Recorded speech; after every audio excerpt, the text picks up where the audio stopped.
Kesoram industries. आइए पहले तो समझ लीजिए केशोराम इंडस्ट्रीज की एफडी कितने समय के लिए, कितने ब्याज पर और किस तरह के, अरमान पहले वो डिटेल्स बताइए।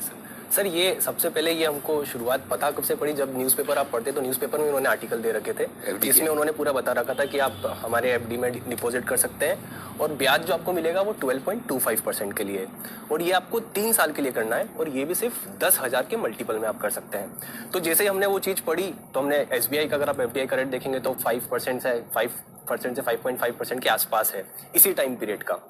तो हमने फिर इनके फाइनेंशियल्स में जाके, एनुअल रिपोर्ट्स में जाके देखा तो सर ये जो कंपनी है इसने 2022 में अगर आप देखेंगे कंपनी ने रीपेमेंट में डिफॉल्ट किया था। 2020 में तो डिफॉल्ट किया ही सही, फिर 2021 में इन्होंने एक वन टाइम सेटलमेंट भी किया, और उस सेटलमेंट के चलते जो इनको पैसा देना था वो बैंक्स को जो उन्होंने पैसा दिया, और इधर से बैंक्स को पैसा दिया, इधर से एनसीडी के जरिए जो डिबेंचर्स हैं उनके जरिए पैसा उठाया और बैंक्स को दे दिया, और ये जो पैसा उठाया ये हायर कॉस्ट पे उठाया। अगर आप FY22 में अगर देखेंगे इनकी जो एवरेज फाइनेंस कॉस्ट बन के आती है वो 25% बन के आती है। 501 करोड़ का इन्होंने ब्याज फाइनेंस कॉस्ट देखेंगे आपको पीएनएल में दिखेगी 501 करोड़ का, और एवरेज जो बोरिंग्स है वो लगभग 1800 करोड़ की, उसके हिसाब से मतलब इन्होंने 25% का वो ब्याज दिया है। तो उस हिसाब से इसी के साथ साथ अगर आप कंपनी का जो मौजूदा डेट इक्विटी रेशियो देखेंगे कि मौजूदा डेट इक्विटी रेशियो कंपनी का कितना है, 3.3 का है। एक तरीका ये होता है कि आप अगर आपकी जो फाइनेंस कॉस्ट है जो आपको पे करना है, आप वो कहां से पे करेंगे, जो आपके पास फ्रीली जो कैश अवेलेबल है, मतलब आपके जो कैश फ्लो फ्रॉम ऑपरेशन से जो आपने पैसा कमाया और जो भी आपकी कैपेक्स के लिए, आपको मेंटेनेंस के लिए जो नीड होती है उसका खर्चा दे दिया, उसके बाद जो पैसा बचा उसी से पेमेंट होना है फाइनेंस कॉस्ट का। तो अगर आप वो देखेंगे तो इनका फ्री कैश फ्लो जो होता है वो हमेशा, जितना ब्याज में देखिए FY21 में देखिए, हमेशा जितना ब्याज देना पड़ता है उससे भी कम है, मतलब पैसा उतना भी नहीं है कि वो ब्याज दे पाए। सिंपल ये बता रहे हैं कि ब्याज देने के लिए भी उधार लेना पड़ेगा इनको। यस सर, बराबर है, ताकि आपके ब्याज का भुगतान कर पाए। यस सर, और कंपनी ऑलरेडी 2020 में डिफॉल्ट कर चुकी है। 2021 में इन्होंने वन टाइम सेटलमेंट किया, फिर अभी राइट इश्यू के जरिए पैसे जुटाए भी थे, उससे कम करने के बाद भी अभी इनकी बोरिंग्स लगभग 1700 करोड़ के आसपास की है। और कंपनी ऐसा है कि लगातार आप पिछले 4 क्वार्टर देखेंगे लगातार लॉस कर रही है, और 151 करोड़ का इन्होंने लॉस करा है। तो इन शॉर्ट बढ़िया है, कोई अच्छे सरकारी बैंक में लगा लें, ब्याज कम मिले।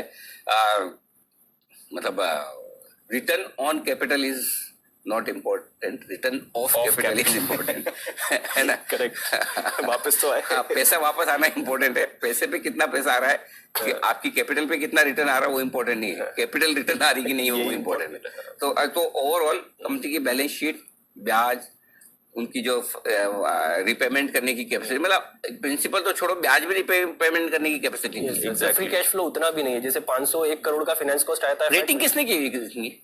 सर इसकी रेटिंग सर क्रिसिल की भी है, इकरा की भी है। क्या क्या रेटिंग है सर? ये जब राइट इशू आया था, राइट इशू के बाद क्रिसिल ने इनका आउटलुक पॉजिटिव किया। ये वाली एफडी प्रोग्राम रेटेड है कि अनरेटेड है? ये रेटेड नहीं है सर। ओके ओके, क्योंकि अगर कोई रेटिंग एजेंसी है तो वो देखेगी ना फ्लोज क्या है क्या नहीं।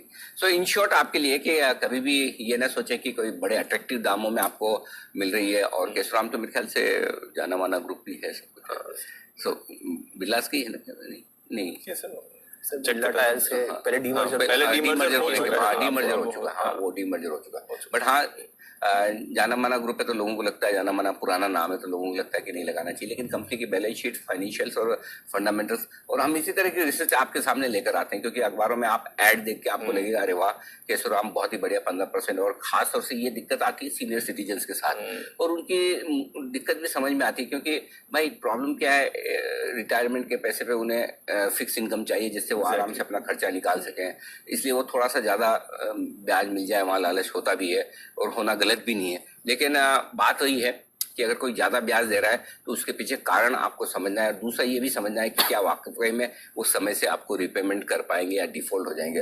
विशेष टिप्पणी बंसल जी की तरफ से भी आ रही है इस एफडी प्रोग्राम पे। जी बंसल जी। देखिए अनिल जी, पहले तो हाईलाइट करूंगा अनिल जी, जिस दिन अनिल जी केशोराम ने फ्रंट पेज ऐड डाले थे उस दिन मैंने सोशल मीडिया पे भी इसको हाईलाइट करा था। और अनिल जी एफडी में चीज करूंगा, अनिल जी सिलसिला शुरू हुआ था डीसीएम फाइनेंस की एफडी से। अनिल जी दिल्ली का एक भी व्यक्ति डीसीएम ग्रुप में कुछ भी नहीं करता है, क्योंकि इन्होंने भी एफडी में डिफॉल्ट था। और एक चीज अनिल जी ऐड करूंगा कि कोई भी कॉर्पोरेट एफडी जहां पर रिस्क कम है या रिस्क नेग्लिजिबल है, कोई भी कॉर्पोरेट एफडी जो है, मतलब कि केशोराम को आप हटा दें, कोई भी कॉर्पोरेट एफडी पोस्ट ऑफिस की रिटर्न को भी बीट नहीं करता है। तो one should stay safe Anil ji, corporate FDs में जाना नहीं चाहिए, मेरा ये मानना है। पोस्ट ऑफिस में लगा दो। अगर कहीं पर भी पोस्ट ऑफिस से ऊपर का रेट ऑफ इंटरेस्ट कोई कंपनी दे रही है तो वहां पर कहीं ना कहीं कोई रिस्क है, तो उस रिस्क को अनिल जी लेना है तो स्टॉक मार्केट में आए, एज पोस्ट ऑफिस और बैंक है वहीं पे जाना चाहिए।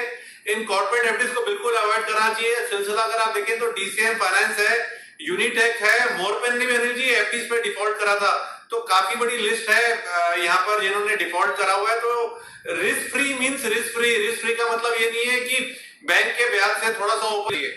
रिस्क लेनी तो फिर इक्विटी मार्केट एग्जैक्टली यहाँ पे आपको साल भर में 5-7% बनाने के बजाय दिन में ही बन जाता है। हाँ। आता भी है जाता भी है। अब अगर जाने वाली संभावना तो फिर डेट क्यों, फिक्स इनकम क्यों। फिक्स। तो ये है आपके लिए केशोराम की एफडी प्रोग्राम पर पूरी डिटेल रिसर्च, जहाँ पर आप सावधानी से लगाएं। अगर उसके बाद भी आप लगाना चाहें तो आपकी मर्जी है, लेकिन फाइनेंशियल फंडामेंटल्स जरूर देख लें।